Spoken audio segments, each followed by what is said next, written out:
38번을 가실 건데요. 등기 절차에 관한 설명으로 옳은 것은 1번 등기관의 처분에 대한 이의신청은 집행정지 효력이 있다. 이거 이의신청 보신 적이 있는데 기억나실까요? 안 나실까요? 안 나시겠죠? 물론 2달 전이니까. 갑은 등기소에 등기를 신청합니다. 등기를 신청합니다.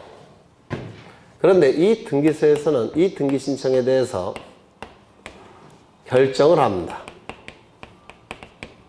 이 결정이 갑이 판단했을 때 부당할 때는 이 결정과 다른 의견을 요구할 수가 있습니다. 이의 신청. 다른 의견을 요구한다라고 얘기합니다. 그러면 이의 신청을 등기소에 해봤자 의미가 있습니까? 없습니까? 없어요. 등기소보다 한 단계 더 높은 국가기관에게 해야 된다. 그래서 지방법원에게 이 결정과 다른 의견을 요구합니다. 이를 이의 신청이라고 불러요. 그러면 이 이의 신청을 했을 때 첫 번째, 제가 이렇게 써드린 적이 있어요. 기간의 제한이 있다 없다? 없다. 이유는요, 이 등기와 관련된 것은 한두 푼짜리가 아니에요. 10억이 될 수도 있고 100억이 될 수도 있습니다. 그래서 공법상의 법률행위처럼 기간의 제한을 둘 수가 없어요. 적부심사, 적부재심사 90일 내에 해야 된다고 했죠. 그것도 이것처럼 적부재심사처럼 90일이라는 제한을 둘 수가 없습니다. 왜냐하면 워낙 고가이기 때문에 그렇습니다. 따라서 기간의 제한이 없다는 거 기억하셔야 되고요. 두 번째, 이의 신청했다는 사실만 갖고 이 결정을 집행하는 것을 정지시키는 효력이 있다고 했습니까? 없다고 했습니까?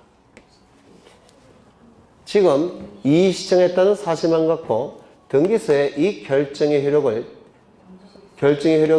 집행되는 것을 정지시킬 수 있다고 했습니까? 없다고 했습니까?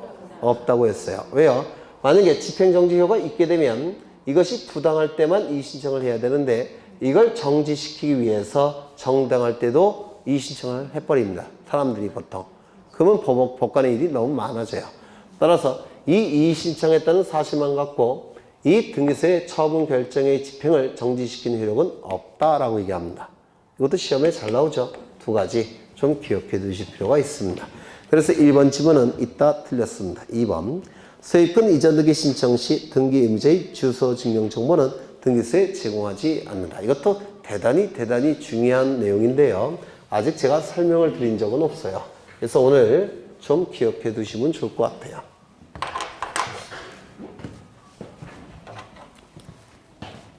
여기에 이러한 부동산이 있고 소유자가 갑입니다. 갑이 을로부터 10억 원을 빌립니다. 그냥 안 빌려주겠죠. 담보를 요구할 겁니다. 따라서 갑은 을에게 저당권을 설정해 줍니다. 그러면 을은 10억 원의 비담보 채권이 발생을 했고 저당권 등기를 하면 저당권을 취득했을 겁니다. 등기부에는 이렇게 기록이 될 겁니다. 을구에 1번 저당권 설정 을 이렇게 기록이 될 겁니다. 맞습니까? 이때 이 을을 뭐라고 부르냐면 등기명의이라고 부르는데요. 이 등기명의는 이름뿐만 아니라 주민번호, 주소도 반드시 기록해야 돼요. 이름, 주민번호, 주소를 기록합니다. 그러면 등기관이 이름, 주민번호, 주소를 기록할 때 주민번호가 진짜 을의 주민번호인지 주소가 진짜 을의 주소인지 확인한 다음에 기록해야 된다. 맞습니까? 따라서 이 을은 등기관리자가 될 텐데요. 이 등기관리자가 등기부에 기록되는 자죠.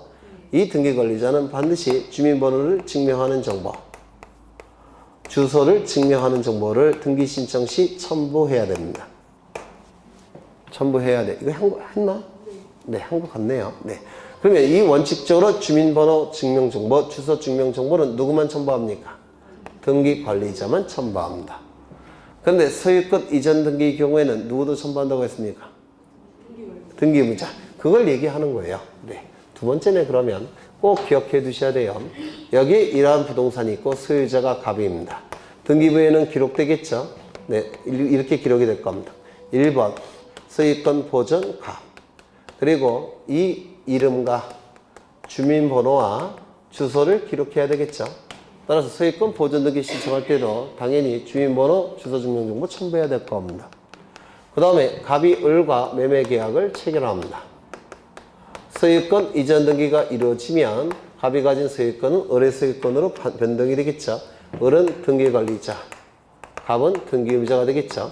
그러면 이때 2번 소유권 이전 을 이렇게 기록이 될 겁니다. 이때 을도 이름, 주민번호, 주소를 기록할 겁니다. 이거 증명정보 첨부해야 되겠습니까? 등기 관리자는 증명정보를 다 첨부하는 게 맞아요. 기록을 해야 되니까. 그런데 등기의무자는 아까 원칙적으로 첨부하지 않습니다. 왜? 새로 기록하는 자가 아니니까. 맞습니까? 그런데 이 소유권 이전 등기만큼은 등기의무자도 주소 증명정보만큼은 첨부를 해야 됩니다. 왜냐하면 요거를 확인해야지만 이게 동명이인, 즉 누구라고 할까? 얘가 이명박인데요. 주소, 이명박의 주소는 어디냐면 서울이에요. 그런데 부산에 있는 이명박도 있습니다. 부산. 그러면 진짜 소유자는 누굽니까? 이명박이죠. 서울에 있는. 근데 이놈이 같은 이름이라는 걸 이용해서 자신이 소유권이 없는데도 불구하고 을에게 처분할 가능성이 있습니다. 이걸 막기 위해서 이 사람이라는 걸 확인하기 위해서 요것만큼은 첨부해야 돼요. 주소증명정보. 그래서 이 소유권 이전 등기는 주소증명정보를 등기의무자도 첨부해야 됩니다. 이거 꼭 기억하셔야 돼요. 그래서 이름과 주소만 같으면 같은 사람이 될 수가 있습니다. 그리고 이거 좀 기억해 두실 필요가 있고요. 시험에 자주 나오니까 조심하셔야 될 것은 등기 관리자는 주민등록, 주민번호, 증명정보, 주소 증명정보 다 첨부하지만 소유권 이전 등기, 등기의무자는 뭐만 첨부한다고요? 주소 증명 정보만 첨부합니다.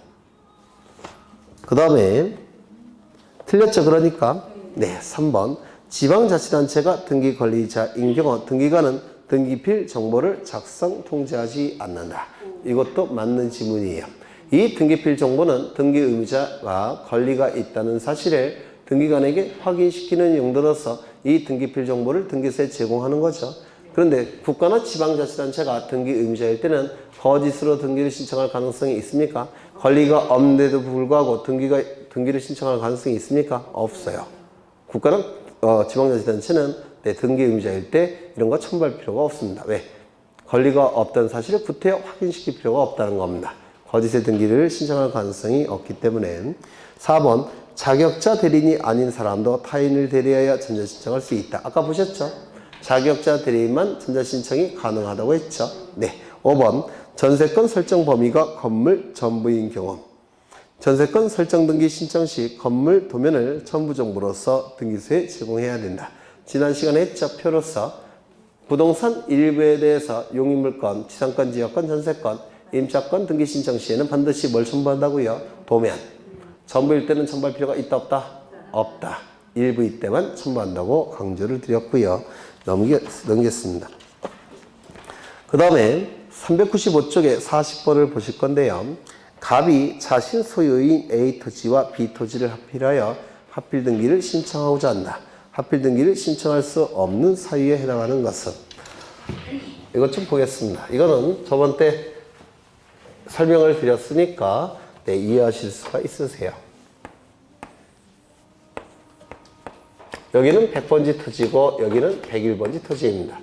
100번지, 101번지. 여기는 갑소유 토지고 여기는 마찬가지로 갑소유 토지입니다. 이때 A 토지에 대해서는 을의 가압류 등기. 문제 다시 읽어보죠. 갑이 자신의 소유인 A 토지와 A로 하죠. A 토지. 그 다음에 B 토지. 자신의 소유인 A 토지와 B 토지를 합병하여 합필 등기를 신청하고자 한다. 합필 등기를 신청할 수 없는 사유에 해당하는 것은 이라고 되어 있는데 지금 A 토지에는 을의 가압류 등기가 있습니다. 을의 가압류 등기. 그리고 B 토지에는 뭐가 있을까요? 병의 가압류 등기. 병의 가압류 등기가 실행이 됐습니다. 그런데 이 두 필지 여기 100번지 토지 A 토지에는 여기 을의 가압류 등기. 그 다음에 101번지 B 토지에는 병의 가압류 등기가 실행이 됐습니다.